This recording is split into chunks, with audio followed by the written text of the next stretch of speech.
ఇక కాసేపట్లో నల్గొండలో బీఆర్ఎస్ రైతు మహాధర్నా చేపడుతోంది. బీఆర్ఎస్ వర్కింగ్ ప్రెసిడెంట్ కేటీఆర్ ఈ సభకు హాజరవబోతున్నారు. నల్గొండ క్లాక్ టవర్ సెంటర్లో ఈ మహాధర్నా జరగనుంది. దీనిపై అప్డేట్స్ మా కరెస్పాండెంట్ అశోక్ ఇస్తారు. అశోక్, చెప్పండి. పలుమార్లు వాయిదా పడిన అంశం మనకు తెలిసిందే. మొత్తానికి మహాధర్నాకి కేటీఆర్ వస్తున్నట్టుగా కూడా తెలుస్తుంది. ఎలా ఉంది వాతావరణం అక్కడ? అప్డేట్ ఏంటి?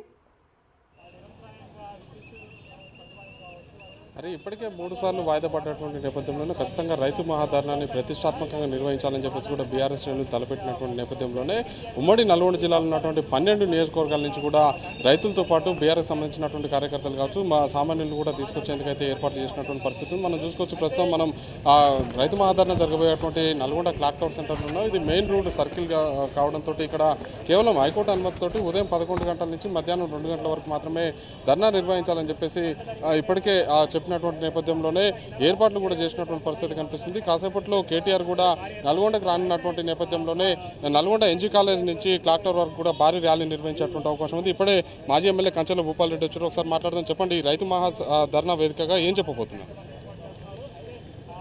ఈ కాంగ్రెస్ ప్రభుత్వం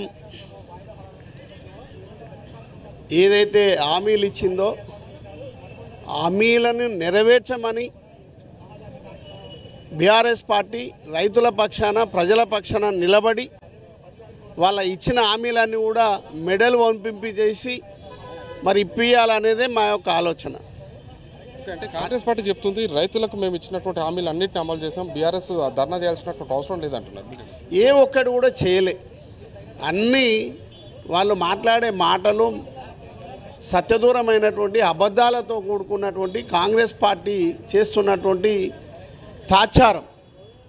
మరి నిజంగా కూడా వాళ్ళు అన్నట్టు డిసెంబర్ 3 నాడే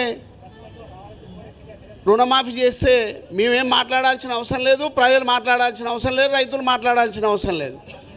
మరి అదేవిధంగా పెట్టుబడి సాయము డిసెంబర్ 3 తర్వాత వెంటనే మరి వాళ్ళకు రైతు భరోసా ఏదైతుందో 15,000 రూపాయలు ఇస్తున్నారో అవి ఇచ్చేస్తే మేమేం మాట్లాడాల్సిన అవసరం లేదు, ప్రజలు కూడా మాట్లాడరు. దాంతోపాటు ఆసరా పింఛన్ ఏదైతుందో 2,000 దాన్ని 4,000 చేస్తున్నారు డిసెంబర్ 3 నాడు తర్వాత. మరి అదేవిధంగా మహిళలకు 2,500 ఇస్తున్నారు, కౌలు రైతులకు 15,000 రూపాయలు ఇస్తున్నారు, ఉపాధి హామీ కూలీలకు 12,000 రూపాయలు ఇస్తారు. ఇవన్నీ ఇస్తే